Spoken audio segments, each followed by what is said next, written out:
How are we doing? Good. We're ready? We are set. Okay. We are ready to go. Thank you, everyone, for your patience. 4 to 8 today, right? Thank you for your ability to... Are you on? I am on.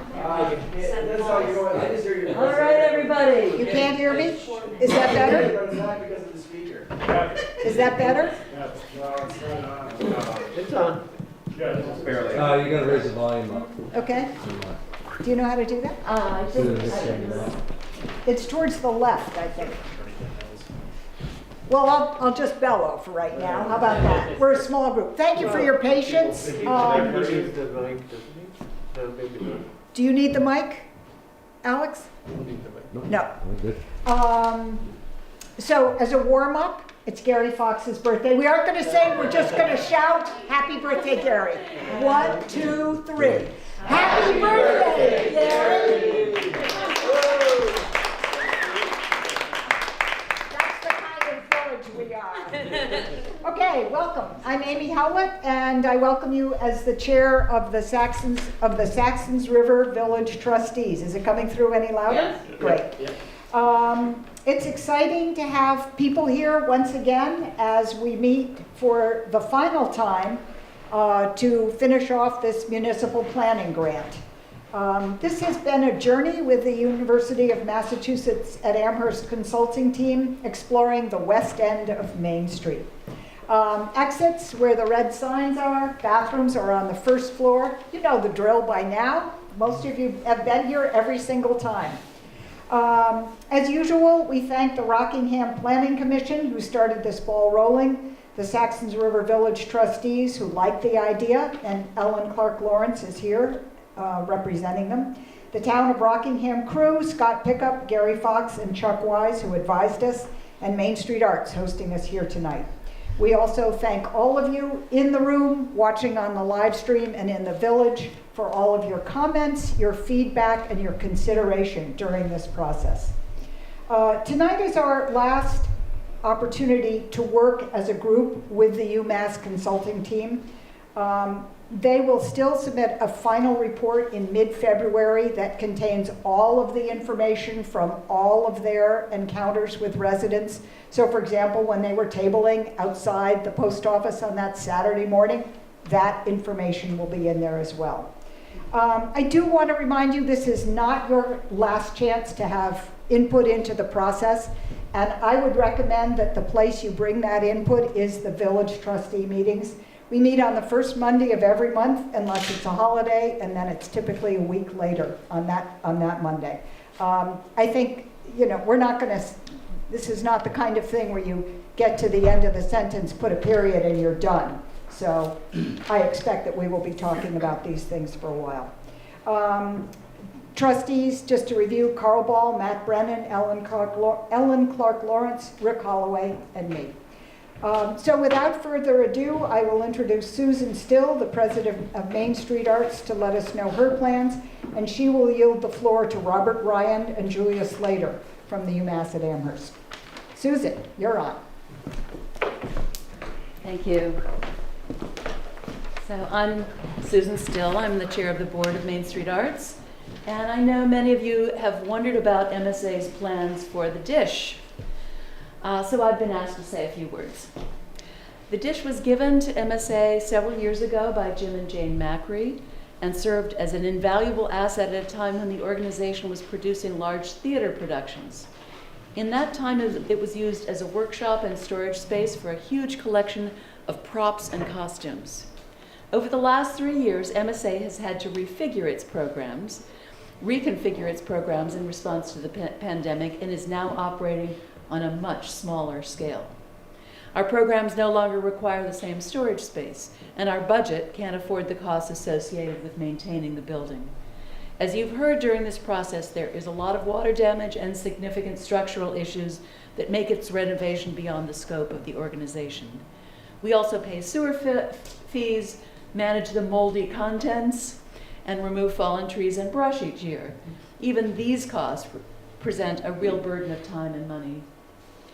As of now, MSA has not initiated any plan to sell the building. We know the important place the dish has had in the landscape and history of the village, which is why we're so eager to participate in this municipal planning process. Tonight we will see more feedback about the 3 top options considered at the last meeting: fire station, housing, and green space. MSA's goal is to consider proposals that align with the community's needs using those options as guides. We are open to creative solutions and proposals that meet both MSA's needs and the needs of community. Our first question will always be, is it good for the village?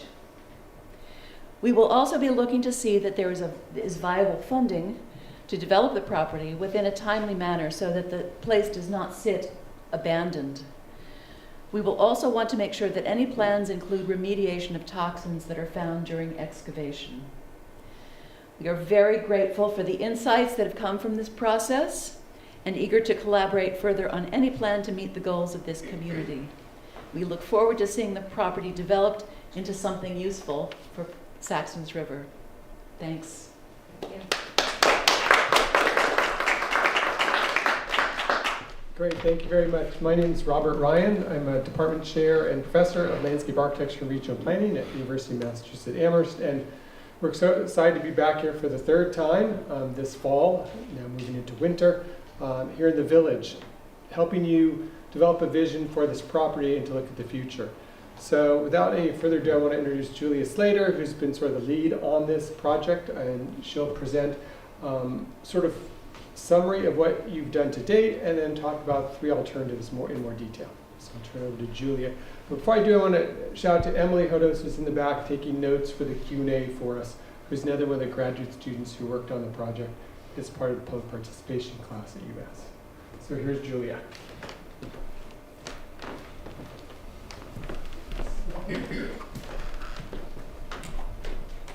Okay, so we have a great summary picture to start off, so you all remember what leaves look like. It'll be a while since we see them again.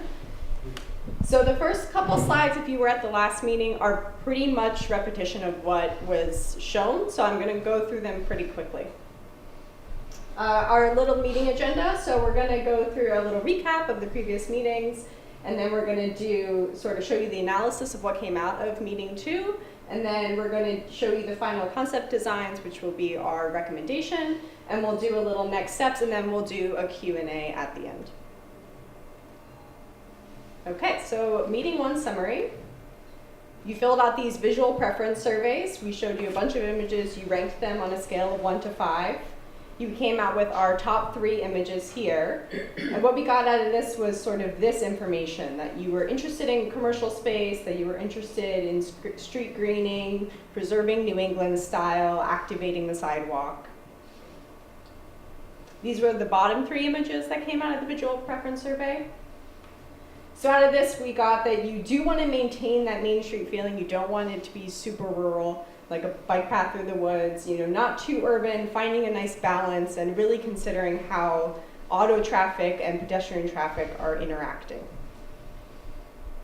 You did bubble diagramming. This was the top results of the bubble diagramming, and this is where the 3 programs that we're going to present later came out of: that housing, the fire station, and the green space. Because these were the sort of categories that you guys mentioned in your bubble diagramming.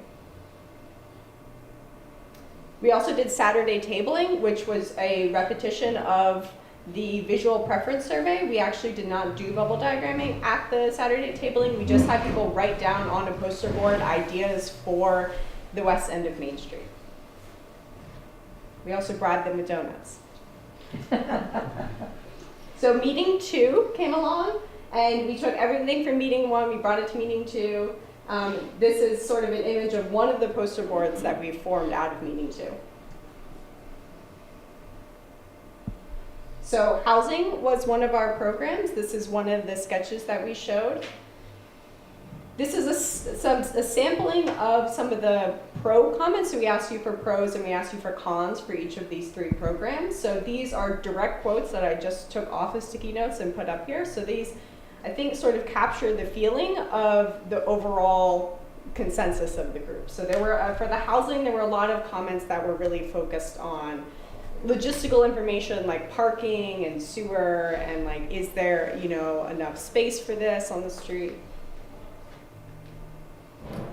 This was a selection of some of the con comments. So this was the, sorry, I got distracted by the noise over there. It's the tango group, they're very I noisy. know, makes me want to dance. So here's a selection of some of the con comments. Like I mentioned, parking was one that came up a lot. People were really concerned. In our initial sketches, we didn't have any parking. But in general, the housing, people were very supportive of it. So that brings us to our key takeaways here. So there were more positive comments than negative comments for the housing typology. People supported housing for young families and older people, smaller scale housing that would sort of fill a little bit of a gap inside of the market in Saxtons River.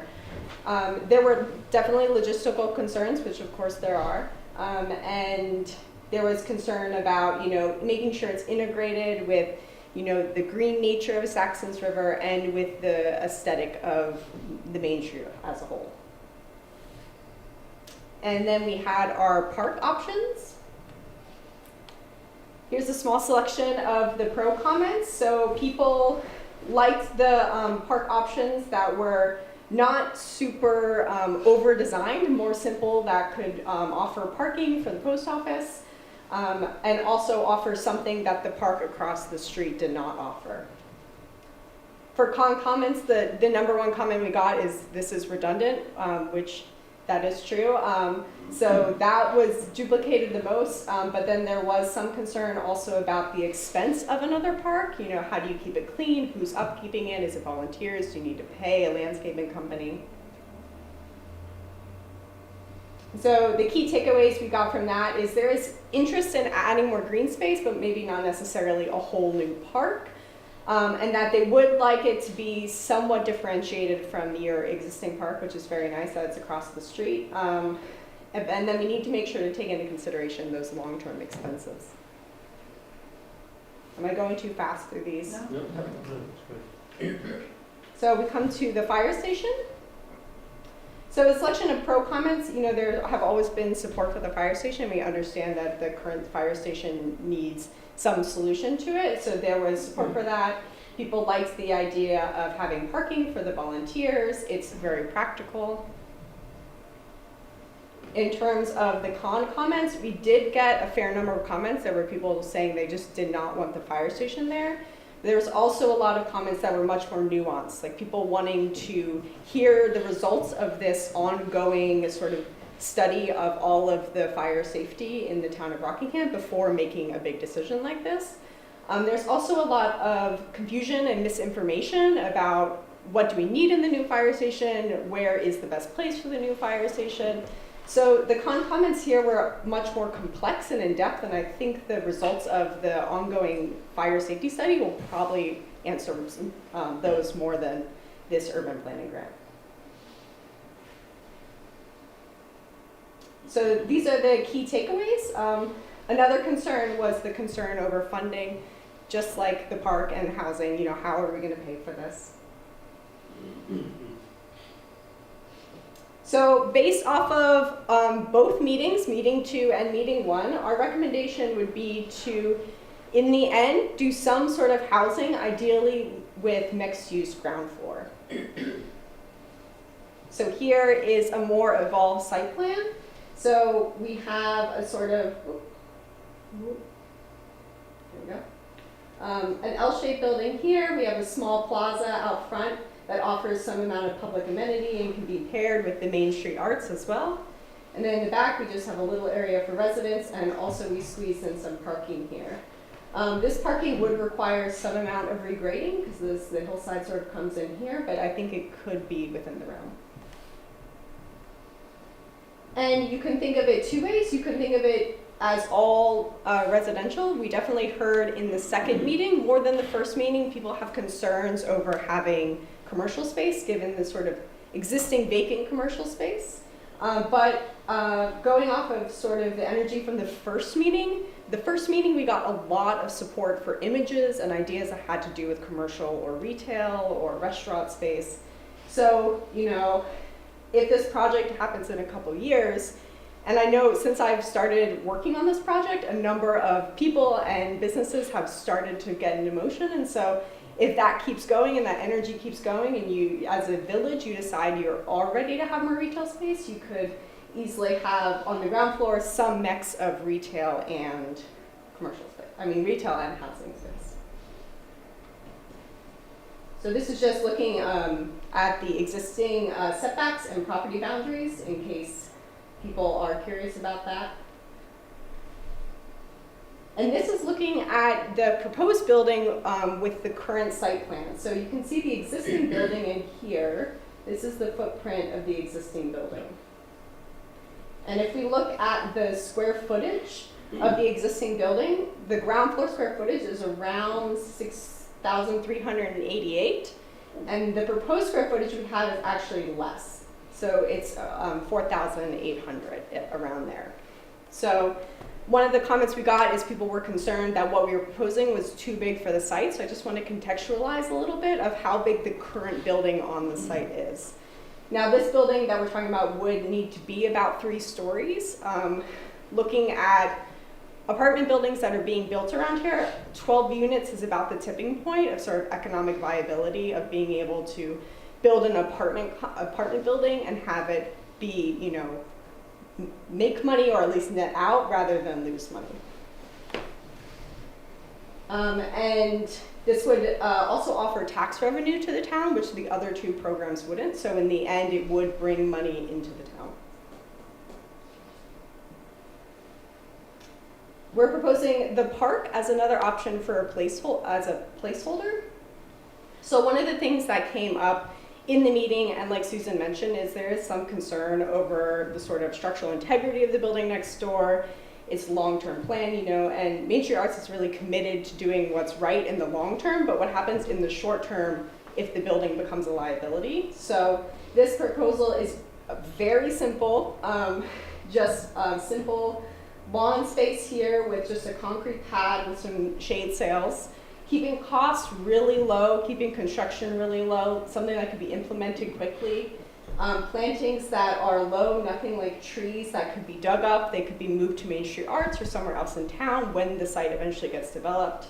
And putting a sort of gravel parking lot back here along this existing road to offer some parking for the post office.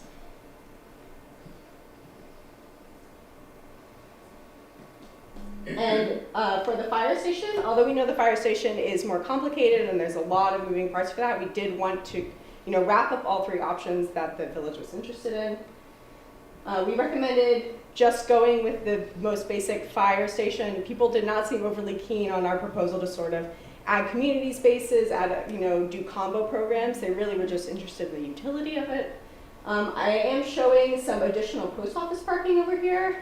This is a little bit, I think, of a gray zone in terms of legal aspects, just because, you know, the post office lot and the building are owned by someone other than Main Street Arts, so sort of building parking off of that parking lot might be a little more complicated, but you could certainly fit it if you're just doing a really basic fire station.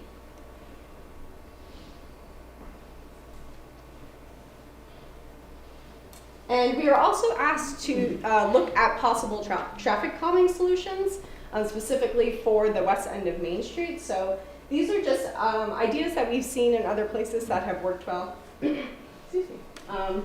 And also some things that are currently being done in Vermont.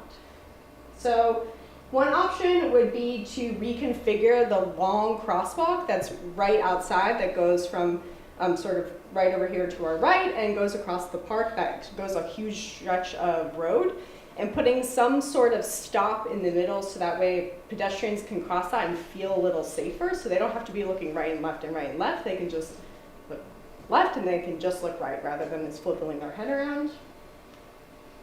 Another option would be to use these sticky bollards. They just get stuck to the ground. They're easy to move. They're low cost to experiment with different intersection options. So if you wanted to move forward with reconfiguring the rotary, you could do something less permanent to try it, to see if people like it, to see if the community supports it before implementing anything extremely expensive and permanent. Another option that sort of goes with the Main Street Arts end of the street is to do an artistic intervention. So sort of painted sidewalks, geometric, bringing in of narrowing of the streets, large graphic things like this have been shown to slow people down really effectively, almost as effectively as like a speed hump, just because there's something in the road. And you know, as human beings, it's like where you turn the sound off because you're looking for parking. You know, it's the same concept. And these are strategies that are being used in Vermont today currently. So they do have examples of sort of street painting, in this case paired with planters. So all of these are from Burlington, Vermont, which is a very different scale, but you know, if we know that if it's being done in Vermont somewhere, it'll more likely be able to be done here. Another option would be rumble strips.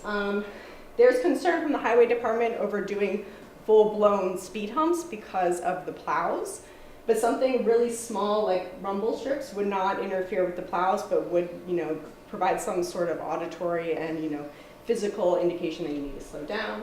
Another great option would be curb extensions. Something we heard in all the community feedback sessions is people really like greenery and, you know, sort of plants, and doing curb extensions like this that offer a little bump out with some planting would give you sort of 2-for-1 bonus there. And that's the end of our recommendations. For our next steps, as we mentioned, we will be writing a full report with everything from all the meetings and our recommendations. We'll have all the data from the spreadsheets, all those comments you wrote on sticky notes we've written in an Excel spreadsheet. They'll be given to the Town of Rockingham, the Village of Saxtons River, and Main Street Arts to review at any time. And if you want to stay involved, we recommend emailing Amy, and her email is right here, chairsrv@vermontel.net. And we hope you will stay involved because it was a really great project and your village has some great ideas, and we were glad to be here. So thanks for having us. Thank you.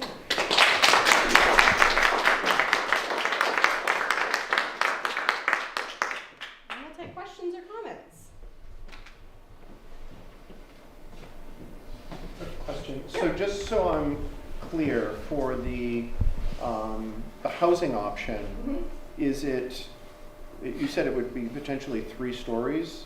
Yeah, I guess I wasn't clear. Are we saying that it would be different units on all 3 stories, or? Yeah. Go back to the plan, you might. Show them. So that would be repeated 3 times?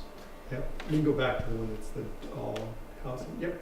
Yes, so when I did the numbers, I actually divided this front larger unit into 2 smaller units. So you have, and then this one, when I looked at it, you could extend out, you know, you don't, because the elevator's here, stairwell's here, so you don't need the hallway. So you could take this hallway and put it into this square footage of this apartment here. So it'd be pretty much the same layout, but this one would be 2 with a wall down the middle, pretty much. And it would need to be 3 stories to accommodate the 12 units. And I think, you know, if you found the right partner to help you do this, they could definitely work on configuring the sort of square footages to get them to be the right square footage for your town. So in my proposal, I had sort of 600 square feet as a 1-bedroom and around 1,200 square feet as a 2-bedroom, which is small, but it's pretty standard in sort of more efficiency, affordable housing. Okay. You're welcome. Yeah, hey, so I wanted to say a little bit, because folks have asked a lot about funding for the projects. And one of the things that I do for the town is apply for grant funding and putting funding stacks together for projects. And so on the 3 of these, so any grant funding, any free money, is always dependent on the project, right? Like you don't find some grant money and say, oh, let's find something to fund with this. It's always the project has to be a good project. You could find a great grant and get a great grant writer. And if it's not a good project, it's not going to get any money. And you could do some lousy grant writing, but it's a really good project. There's a chance the funders will fund it because they're more interested in the outcomes. And and so also the impact has to do with it, right? So you have 3 different kind of levels of development here. The park is really low impact, and it's the type of thing, there are some grants around right now in Vermont for it. And the funding is on the scale of the impact. So they're not a ton of money, but they're not real hard to get, and they do ask for a lot of local work and effort. I forget what Better Places grants, I think they call them. And so they ask the community to fundraise like 30% of the cost, and they'll fund some of it and do things like parks, like gathering places. Something like a fire station is a really compelling thing for a community, and oftentimes, like capital campaigns, they're good ones at getting people to put their money where their interest is, and but there's not a lot of funding. FEMA has some programs that will fund equipment for fire departments.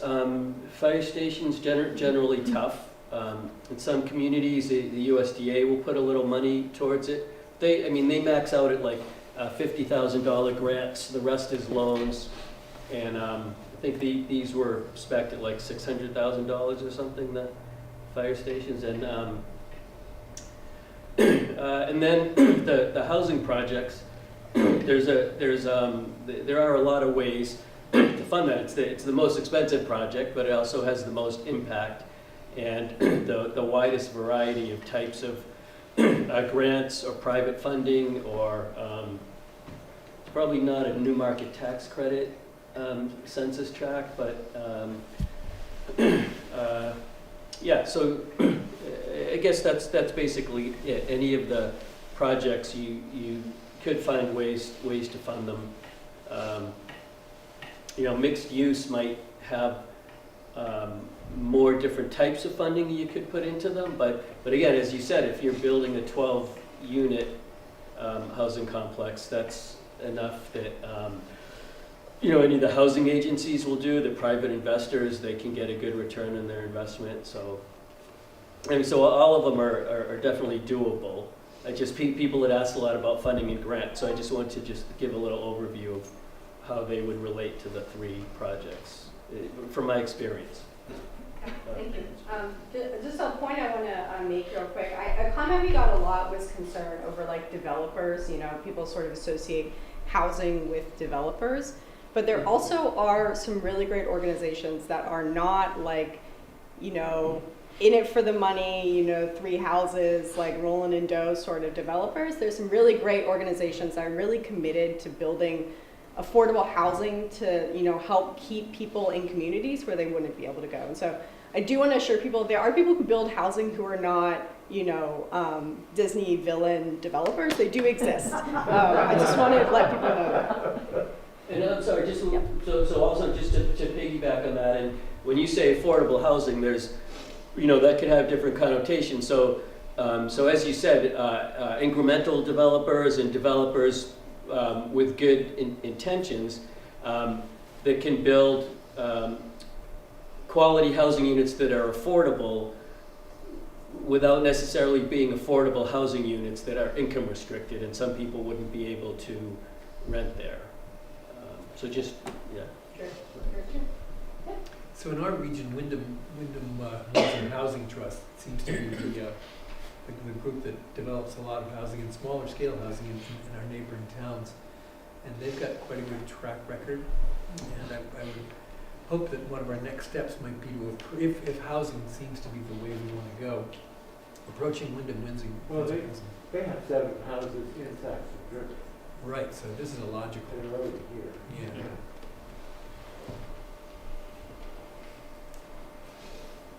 For people who are on Fact TV, just in case you couldn't hear that last comment, it was about Wyndham Windsor Housing Trust as a company that might be a next step to reach out to if they, based off our report, they do want to move forward with housing.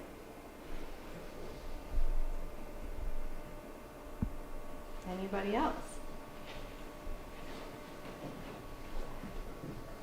No more questions? No more questions. Yeah, I think this is great because I want you to get home before it snows.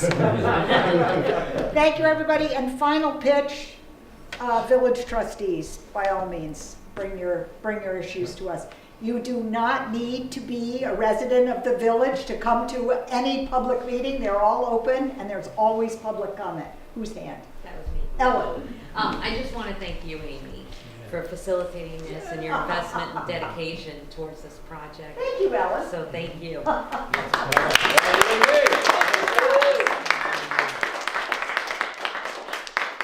also to Alex Stradling, who handled all the tech tonight. And let us be seen.